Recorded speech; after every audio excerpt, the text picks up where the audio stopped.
Si ya sabes CSS, maquetar, ¿no? Hacer sitios responsive, pues nada, vamos a subir un poco más el nivel con el CSS defensivo. Y nada, os voy a presentar a Andro Fenollosa, gracias por dar la ponencia. Bloguero, ¿no? Profesor, es un poco, ¿qué tienes? ¿Qué más te iba a decir? Luego se presentará el mejor. Perdona, escritor, formador, bloguero, bueno. Y nada, vamos a subir el nivel, vamos a aprender técnicas y trucos, ¿no? Para esos problemas que hemos tenido muchas veces con el CSS y nos hemos pegado. Y nada, os dejo con CSS defensivo para contenido agresivo. Muchas gracias. Gracias.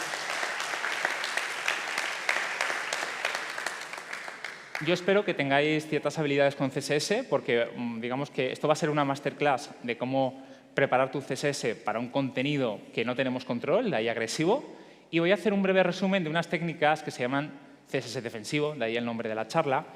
Pero además os voy a contar la historia de una chica que no está entre el público, pero le voy a llamar Esmeralda. Y es un caso real. Y es un poco fuerte lo que os voy a contar porque es su despido. Voy a contar qué pasó con ella hasta el punto que tuvimos que darle una patada dentro de la empresa. Bueno. Para empezar, quiero decir que esta chica empezó en nuestra empresa casi desde cero, había aprendido lo mínimo de CSS, de HTML, estaba haciendo su primer contenido, venía contenido directamente de un CMS como puede ser WordPress y, bueno, había partes que no se terminaban de ajustar.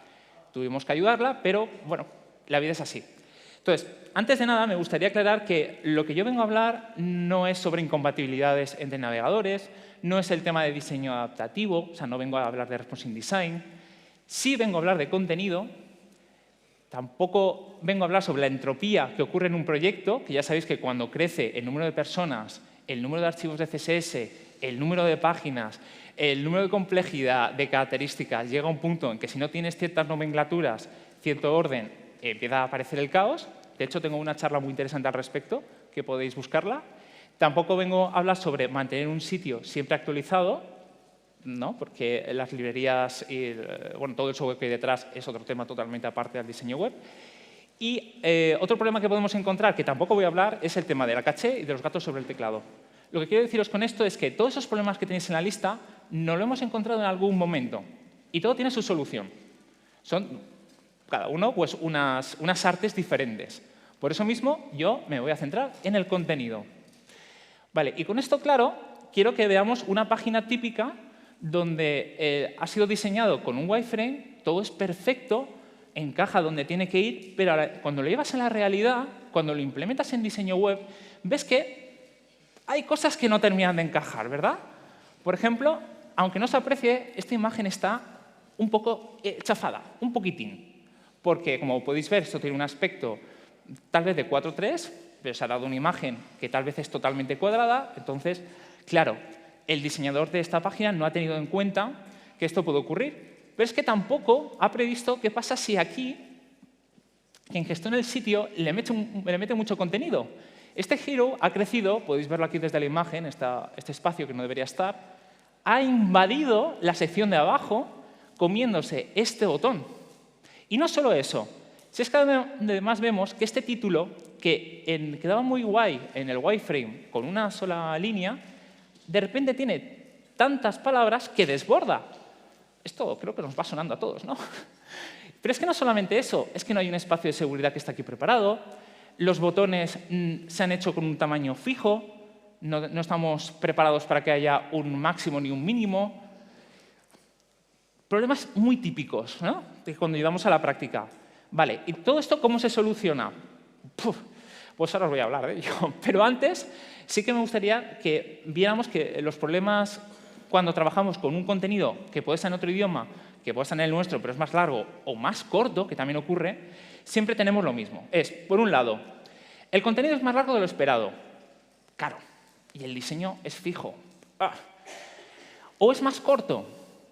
Lo tenemos preparado para que haya una bonita palabra, pero de repente tenemos un emoji y... O la imagen no está preparada, ya que la sube el usuario, entonces no está preparado para el espacio que hemos diseñado. no se conoce el tamaño, tampoco las... En realidad, no es tanto el tamaño, porque eso se puede optimizar, tú puedes prepararlo, es más bien la proporción, ¿no? El aspecto radio. O también puede ser el idioma, que tú lo has preparado todo para que esté en castellano, te lo llevas al inglés y ¡ostras! O te lo llevas al alemán y bueno, aquí hubo un inicio. Claro, y tienes que encajarlo todo eso de alguna manera. Bien, pues el CSS defensivo viene aquí a rescatarlo. El CSS defensivo son un conjunto de técnicas que evitan romper el diseño cuando no se tiene control sobre el contenido. Es decir, cuando el contenido es generado por el usuario o por un CMS, como puede ser WordPress, cuya longitud desconocemos. Vale. Hay un hombre que se llama Ahmad Sabet, que ha recogido en una página web, que es esta, la que tenéis aquí, una serie de tips o artículos con los mayores problemas que nos encontramos en este aspecto, con sus posibles soluciones. Podéis o visitar la página y ya podéis iros de aquí, porque está todo el contenido, o os quedáis y os doy una masterclass y un resumen bien compactado, ¿no? Muy fácil. Por cierto, es una página que yo tengo siempre en mis marcadores. Cuando necesito resolver cierto problema, me sirve de inspiración, también tiene muchos trucos de CSS, bueno, que yo he ido también adquiriendo en mi flujo de trabajo. O sea, es muy interesante esta página. Bien, volvemos con Esmeralda. Le damos este diseño y le decimos, bueno, nos gustaría implementar esta tarjeta que es para speakers, como puede ser aquí en la WordCamp, donde cada uno tiene su espacio, ¿no? Su columna. Va a haber en la parte superior una imagen, después va a estar el nombre del ponente aquí, después habrá una breve descripción y sus redes, ¿no? X, Facebook, lo que sea, más todo. Vale. Le avisamos de que ese es el diseño para mobile y luego en escritorio se va a ver un poco más ancho. Entonces ella pues, comete el primer error, dice, vale, si es lo mismo pero más ancho, pues los tiro. Y claro, decimos, no, vamos a enfocarlo de otra manera. ¿Qué te parece si hacemos dos columnas? ¿Vale? La imagen la llevamos a un lado, el otro... Vale, sí, va, es un buen comienzo. Vale, empecemos trabajando las bases de cualquier página web, la estructura, los cimientos, el HTML. Bien, aquí tenéis... no se ve nada. Bueno, os lo resumo. Tenemos por un lado un article donde estamos utilizando la nomenclatura BEM, bloque elemento modificador, se llama speaker esta clase. Todo lo que tiene dentro, pues pequeños elementos, tiene la imagen, donde tiene un alt, bueno, tiene una clase, perdona. No hemos puesto un alt porque da igual, lo hemos escondido con área hidden, porque no nos interesa que esto lo pueda leer un lector de pantallas. Le hemos puesto un H2 porque hay un H1 va en algún sitio, como veis los nombres separados con dos guiones bajos típicos de BEM. Tenemos un párrafo que es bio, tenemos un navegador que tiene la típica estructura, con la etiqueta de contenido nav, pero luego su contenido es nav, ul, li y una.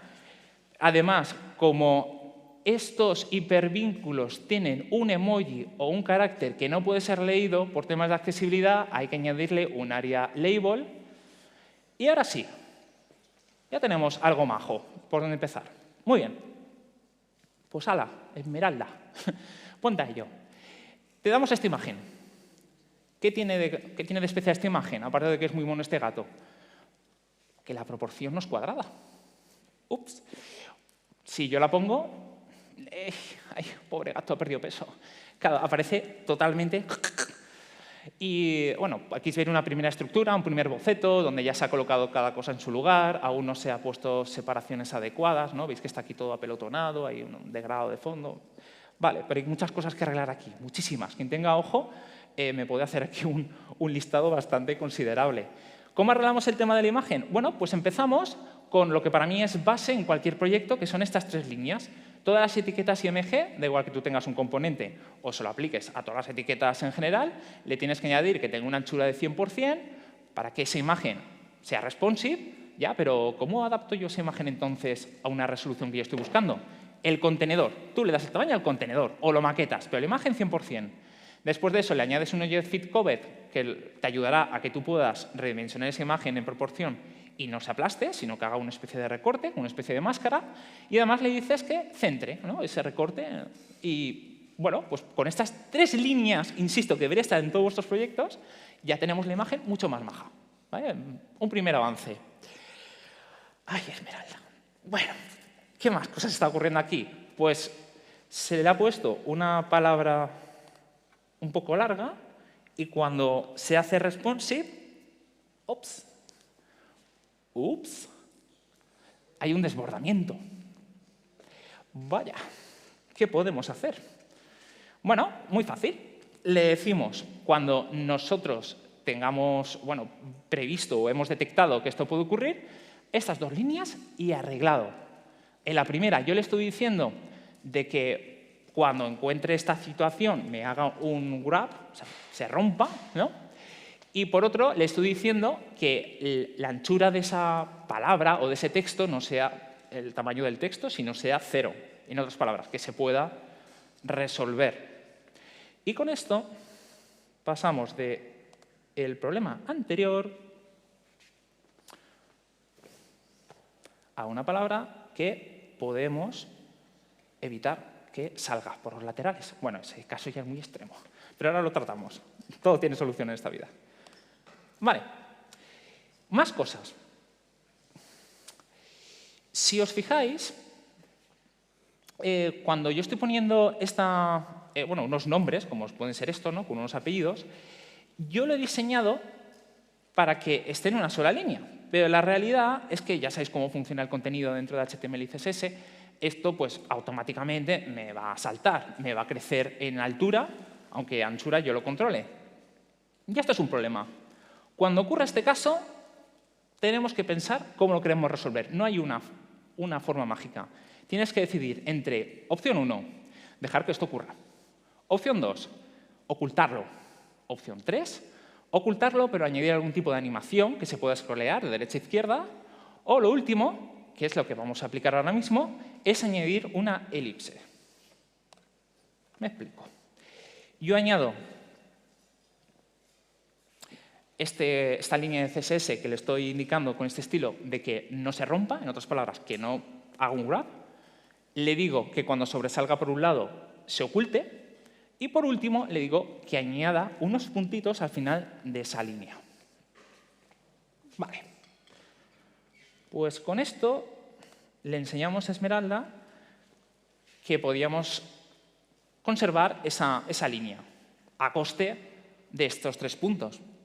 Que esto se puede seguir trabajando, ¿eh? Se puede añadir perfectamente una animación en CSS, en JavaScript o un pequeño scroll y se puede visualizar.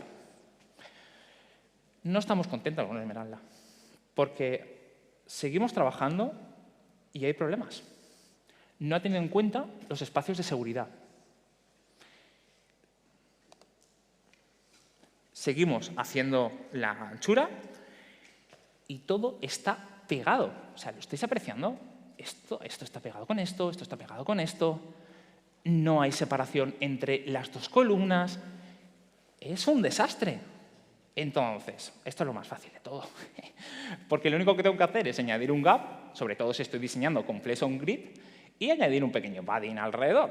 Con estas 2 simples líneas que son muy cómodas de añadir, porque lo podemos meter a casi cualquier tipo de maquetación, pues ya tenemos, como veis, mucho más agradable en su entorno. Luego en versión mobile, veis, se conserva, queda bastante bien. Vale. Continuamos y tenemos un problema con los botones.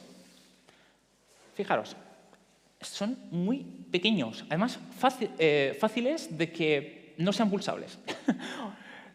Tenemos que jugar siempre con los botones, esto ya no es solamente por este diseño, sino por cualquier cosa que hagáis, tiene que tener un área suficiente de pulsado para que tú con tu dedo gordo le puedas dar en cualquier momento, no tengas que hacer un zoom y ahí jugar como un francotirador.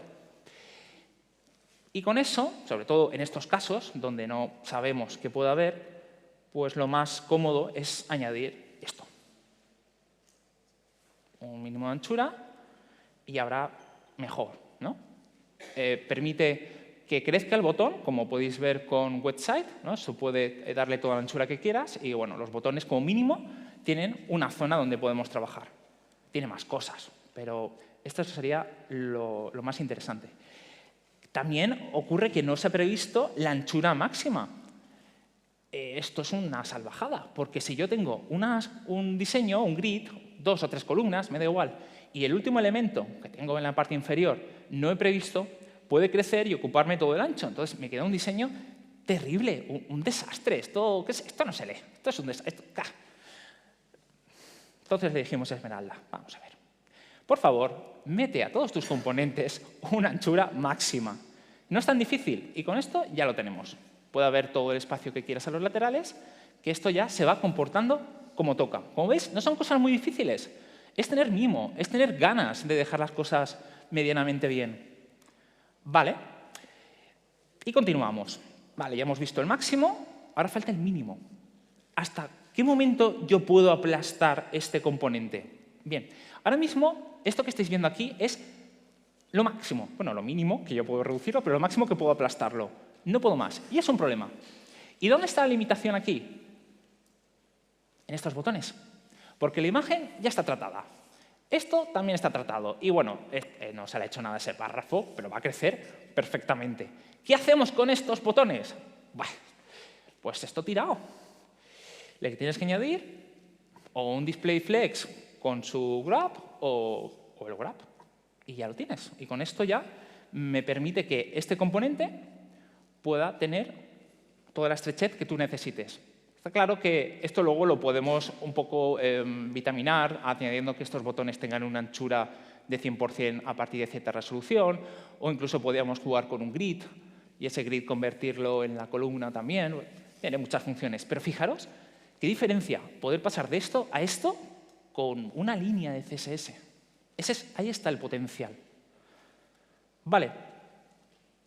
Otra cosa que a mí me molesta mucho cuando yo navego en una página web, sobre todo en la versión mobile, es hacer scroll y que según yo voy haciendo, va saltando los overs. Es como si yo cada vez que aprieto en mi pantalla, muevo un ratón ficticio en mi móvil que se pone encima del elemento. ¿Y qué pasa cuando hay un ratón encima de un elemento? Pues se activa la animación o el estilo de ese over. Y queda terrible, queda muy feo. ¿En cuántas páginas web habéis visto esto? Uf, qué mal, qué feo. ¿Y cómo evitamos esto? Con esto. Media, over, 2 puntos over, dentro pones tu over y ya está solucionado. En versión escritorio vas a tener tu over, en versión mobile no va a ocurrir. Lo aíslas completamente, así de fácil o de difícil, como lo queráis ver. Ahora podéis ver cómo repito lo mismo, pero no es la grabación, que ya he dejado el cachito de abajo, pero bueno, veis que estoy moviendo con el móvil y ya no ocurre eso. Y si sois grandes amantes de los preprocesadores de CSS, como puede ser SAS, LESS y compañía, yo utilizo esto en todos mis proyectos. Tengo un mixin con ya esta estructura que os he enseñado antes. Cuando, por ejemplo, en un botón le quiero añadir over, en lugar de poner aspersan, 2 puntos, over y poner el estilo o el conjunto, directamente pongo mi mixin, @include, over, paréntesis. Y esto ya me añade toda esta cosa tan fea y no cambia mi flujo de trabajo. Es algo que ya están en todas mis plantillas, en todas mis páginas web, y bueno, gratis tengo ese saltito, ¿no?, de calidad. O sea que es muy cómodo. Esto es un trucazo. Esto no está en la página de CSS defensivo. Esto es propio. Vale, pues con todo esto, después de una semana de desarrollo, ya Esmeralda por fin lo terminó. Lo probamos y funcionaba bien. Alguna cosita que había que mejorar dentro de Safari, pero bueno, se pudo hacer. Pero bueno, ¿qué le vamos a hacer a la pobre chica? Es que es verdad que estaba aprendiendo, pero bueno, ¿qué lecciones saco de aquí? O vosotros que estéis aquí presentes. Primero, tenemos que evitar la distorsión de las imágenes. Lo que os he dicho antes del Object Fit. Cuidado con las palabras largas. Podemos prever que haya ciertos momentos en que esas palabras tengan que saltar, no solamente las frases o lo que sea necesario. Cuidado con las líneas. Si tú en el diseño lo tienes ya puesto para que haya una sola línea, tienes que pensar cómo lo vas a solucionar. Cuidado los espacios de seguridad. No cuesta nada poner un poquito de gap y un poquito de padding para que todo se quede bien bonito y elegante.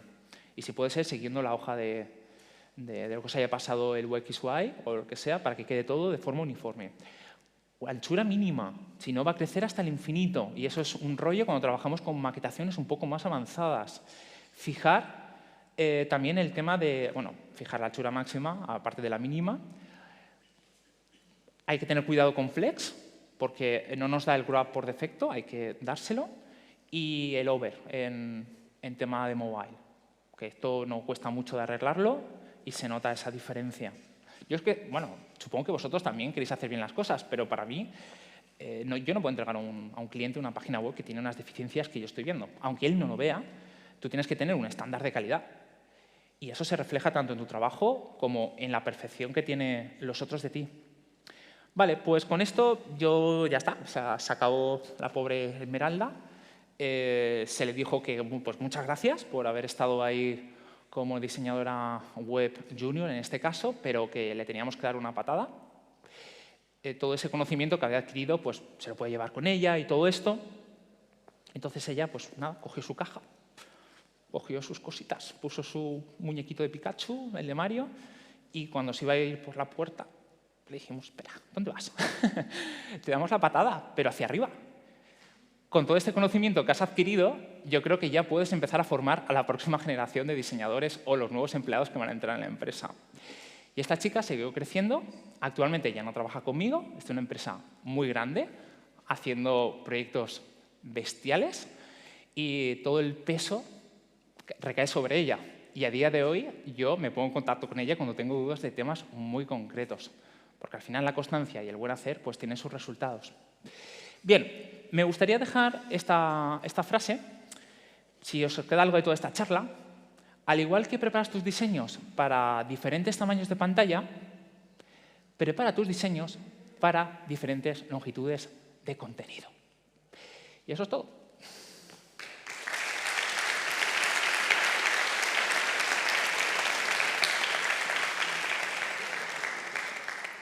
No tenéis preguntas, ¿verdad? Estaba todo ahí las diapositivas. ¿No? No hay obligación, ¿eh? Si no hay, no hay.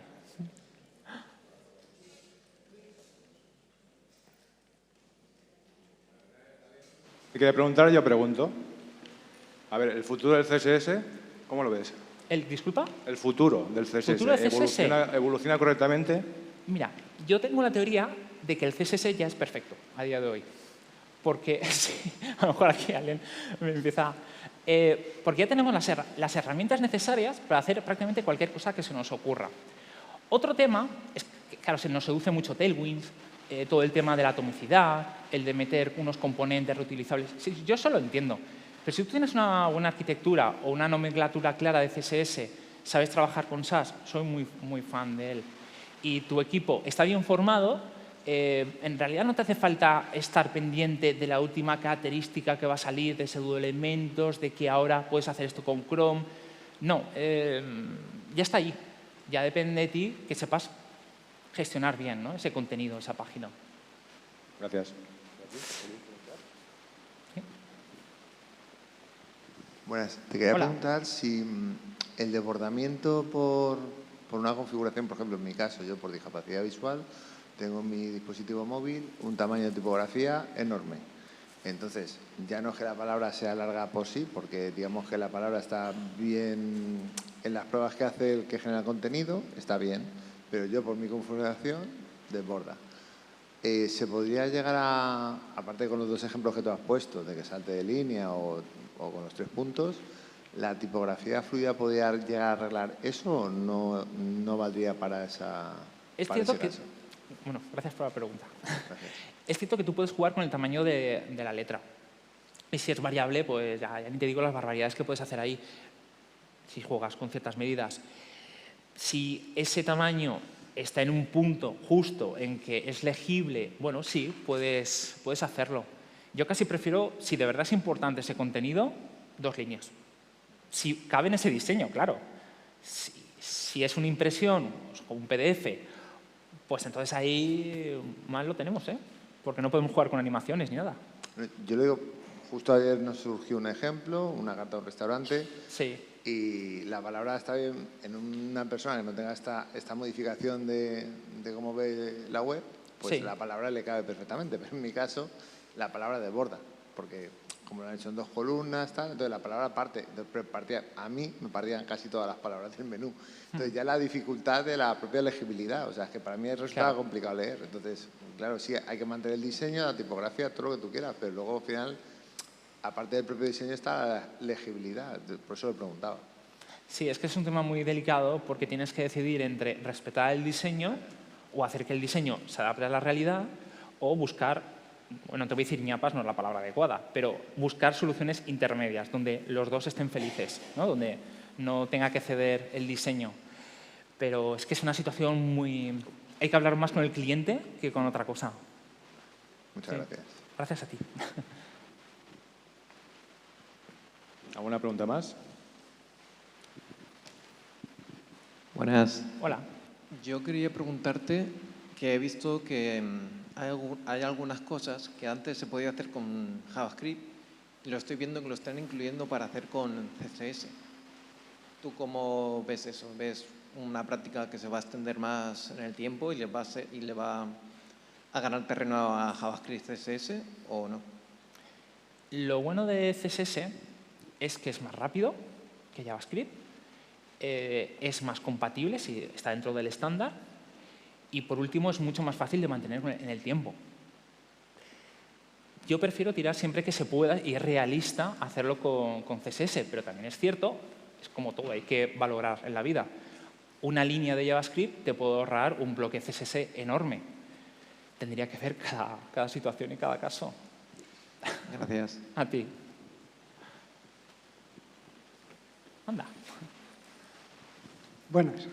Hola, Lorenzo. Quería preguntarte, antes has dicho que actualmente el CSS ya tiene todo lo que tiene que tener. Desde mi punto de vista, sí. Y claro, ¿y por qué no tiene ya SAS o el SCSS dentro del CSS? Es verdad, ya no todo, el 99,9. Sí, es muy interesante porque hubo un momento en la historia, cuando se estaban haciendo los estándares de los navegadores, en que incluso se pensó en que jQuery estuviera integrado dentro del navegador. ¿Por qué no con otras cosas, ¿no? Meter SAS que también ya estuviera por defecto. Creo que es más bien por un tema de legacy. Es decir, oye, esto tenemos que hacer que siga funcionando, pero claro, no podemos ir siempre a la ola de los cambios que están ocurriendo, porque esto puede desaparecer, luego creamos una dependencia si lo quitamos del navegador. Claro, el estándar es muy rico, pero vamos, también las herramientas de desarrollo actualmente son brutales. O sea, oye, antes es verdad que tenías que pelearte mucho más con JavaScript para precompilar, por poner un caso, o tenías que tener un Ruby instalado. Hoy en día tienes un montón de software visual que te lo puede compilar. Entonces no lo veo ya tanto una barrera de entrada. Ya es aprender los fundamentos y que no tengas miedo, por supuesto. Que no te dejes llevar por la última tecnología, sino vayas siempre a lo que funciona. Gracias. Gracias a ti. No tengo muy claro si te he respondido. Ninguna pregunta, bueno. Pues la última, la mía. La web que nos has recomendado antes, la de Defensive CSS, ¿esa se va actualizando, se va poniendo cada vez más contenido? Poco hace. Sí, porque yo la visito muy a menudo y no veo cambios. También es verdad que a ver, este hombre es como Confucio en su época. No es que haya creado el contenido. Él ha cogido lo que ya existía y lo ha reunido en un blog. De hecho, él también aprovecha para hacer charlas y moverse. Entonces, estas técnicas o esta librería, ¿no?, de formas de solucionar, pues no va a evolucionar mucho más, porque digamos que ya como está todo resuelto, lo más esencial. Lo único que podemos esperar son a los nuevos estándares, exacto, que eso incluya o que resuma 2 o 3 líneas en una y poco más. Pues nada, muchas gracias. A ti.